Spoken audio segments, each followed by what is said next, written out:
আল্লাহর কুদরতের এক অনুপম নিদর্শনের নাম জমজম কূপ।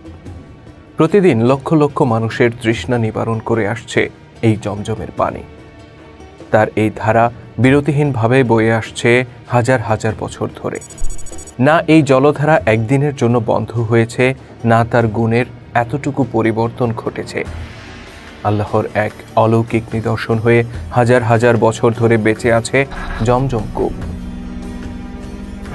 এর বিশেষত্ব কেবল ধর্মীয় ভাবাবেগ থেকে নয়, বরং আধুনিক বিজ্ঞানের বহু গবেষণা দ্বারাও প্রমাণিত।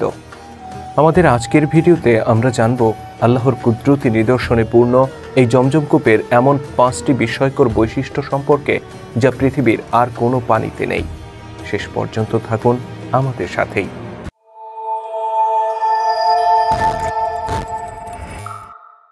জমজম কূপের সবচেয়ে অবাক করা বিষয় হচ্ছে এর বিরতিহীন অবারিত ধারা। প্রায় 5000 বছর আগে হযরত ইব্রাহিম আলাইহিস সালামের সময় থেকে শুরু করে আজ পর্যন্ত মানুষের তৃষ্ণা নিবারণ করে যাচ্ছে এই কূপ। পৃথিবীব্যাপী মুসলিম জনসংখ্যা যত বেড়ে চলেছে, জমজমের পানির চাহিদাও তত বেড়েছে। ব্যাপক মানুষের চাহিদা পূরণ করতে বর্তমানে জমজম কূপে বসানো আছে শক্তিশালী দুটি পাম্প মেশিন। এদের সাহায্যে প্রতি সেকেন্ডে 8000 লিটার পানি উত্তোলন করা হয়। একদিনে উত্তোলিত পানির পরিমাণ প্রায় 70 কোটি লিটার। বেশ কয়েকটি নদী দিয়ে ঘেরা ঢাকা শহরে প্রতিদিন 270 কোটি লিটার পানির চাহিদা রয়েছে, যার যোগান দিতে হিমশিম খায় ওয়াসা। সেখানে মাত্র একটি কূপ থেকে প্রতিদিন 70 কোটি লিটার পানি সরবরাহ করতে হচ্ছে জমজম কূপের কর্তৃপক্ষকে। অথচ এই কূপের অবস্থান এককালের বিরান মরুভূমিতে, যার সাথে কোনো নদী, নালা, খাল, বিল, ঝর্ণা বা সাগরের সংযোগ নেই। এটা মহান আল্লাহ পাকের অলৌকিক নিদর্শন ছাড়া আর কি হতে পারে। জমজমের পানির আরেকটি বিশেষত্ব হচ্ছে এতে মানবদেহের জন্য অত্যন্ত উপকারী রাসায়নিক উপাদানের উপস্থিতি। মানুষের শরীরের উপকারী খনিজ উপাদানের সবচেয়ে বেশি সমাহার ঘটেছে জমজমের পানিতে। সাধারণ পানির তুলনায় এতে ক্যালসিয়াম ও ম্যাগনেসিয়াম সল্টের পরিমাণ অনেক বেশি। এতে রয়েছে sodium chloride, magnesium chloride, calcium carbonate, potassium নাইট্রেটের মতো গুরুত্বপূর্ণ খনিজ উপাদান। এই পানি আশ্চর্যজনকভাবে দেহের সেল সিস্টেমকে বুস্ট করে এবং ক্লান্তি দূর করে। বিজ্ঞানীরা বলছেন জমজমের পানি মানবদেহের জন্য টনিকের মতো কাজ করে। জমজমের পানির আরেকটি দিক হচ্ছে এর স্বাস্থ্যগুণ। এই পানির স্বাস্থ্যগুণের সাথে অন্য কোনো পানির তুলনা চলে না। এমনকি কৃত্রিমভাবে বিভিন্ন দেশে যে মিনারেল ওয়াটার প্রক্রিয়াজাত করা হয় এবং বিলিয়ন বিলিয়ন ডলারের ব্যবসা করা হয়, তার কোনোটাই জমজমের পানির মতো স্বাস্থ্যগুণ সম্পন্ন নয়।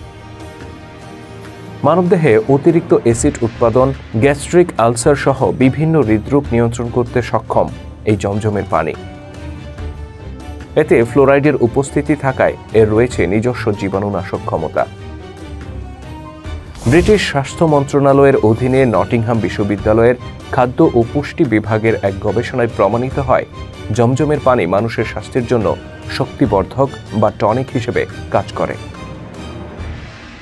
ইবনে মাজাহে বর্ণিত আছে, আল্লাহর রাসূল সাল্লাল্লাহু আলাইহি সাল্লাম বলেন, ভূপৃষ্ঠের সবচেয়ে উৎকৃষ্ট ও কল্যাণকর পানি জমজম কূপের পানি। এই পানি ক্ষুধার্তের জন্য খাদ্য আর রোগের জন্য পথ্য। 1400 বছর পরে এসে বিভিন্ন বৈজ্ঞানিক পরীক্ষা নিরীক্ষায় এই হাদিসের সত্যতা মেলে। জমজম কূপের আরেকটি বিস্ময়কর দিক হচ্ছে এর বিশুদ্ধতা। এর পানি পৃথিবীর বিশুদ্ধতম পানি। এতে না আছে কোনো ক্ষতিকারক রাসায়নিক উপাদান, না আছে কোনো ক্ষতিকর জৈব উপাদান। হাজার হাজার বছর ধরে পানি সরবরাহ করে গেলেও আজ পর্যন্ত এতে কোনো ক্ষতিকারক ব্যাকটেরিয়া বা ছত্রাকের উপস্থিতি পাওয়া যায়নি। সম্প্রতি মাসারু এমাটু নামে জাপানের এক পানি গবেষক জানিয়েছেন, সাধারণ পানির তুলনায় জমজমের পানি 1000 গুণ বিশুদ্ধ। তিনি এটাও বলেন, 1000 ফোঁটা সাধারণ পানির সাথে যদি 1 ফোঁটা জমজমের পানি মেশানো হয়, তাহলে ওই সাধারণ পানিও জমজমের পানির মতো গুণাবলী অর্জন করে। আল্লাহর অলৌকিকতা ব্যতীত এর ভিন্ন কোনো ব্যাখ্যা বিজ্ঞানীরা দিতে পারেননি। জমজমের পানির আরেকটি নিদর্শন হচ্ছে এর গুণের অপরিবর্তনশীলতা। হাজার হাজার বছর ধরে এই কূপটি ব্যবহার করা হচ্ছে, কিন্তু এর পানির রাসায়নিক বা স্বাস্থ্যগুণের কোনো পরিবর্তন হয়নি। এর স্বাদ, গন্ধ বা বর্ণ শুরুতে যা ছিল আজও তাই রয়ে গেছে। এমনকি ল্যাবরেটরিতে নানাভাবে চেষ্টা করেও বিজ্ঞানীরা এর বৈশিষ্ট্যে কোনো পরিবর্তন আনতে পারেননি। বিস্ময়ে ঘেরা এই জমজম কূপ সৃষ্টির পেছনে রয়েছে এক অলৌকিক ঘটনা। আল্লাহ নির্দেশে তার পয়গম্বর ইব্রাহিম আলাইহিস সালাম স্ত্রী হাজেরা ও পুত্র ইসমাইলকে রেখে আসেন মক্কার বিরান উপত্যকায়। সেখানে না ছিল মানব বসতি, না ছিল পানির উৎস। সাথে থাকা পানিটুকু যখন ফুরিয়ে গেল, তখন শিশু ইসমাইলের প্রাণবায়ু যেন উড়ে যেতে বসল। মা হাজেরা পাগলের মতো ছুটোছুটি করতে থাকেন এক ফোঁটা পানির জন্য। 7 বার দৌড়ে যান সাফা পাহাড়ে, 7 বার মারওয়া পাহাড়ে। কোথাও এক ফোঁটা পানির সন্ধান না পেয়ে তিনি যখন ফিরে আসেন, বিস্ময় ভরা চোখে তিনি দেখতে পান শিশু ইসমাইলের পায়ের কাছ থেকে বের হয়ে আসছে পানির ফোয়ারা।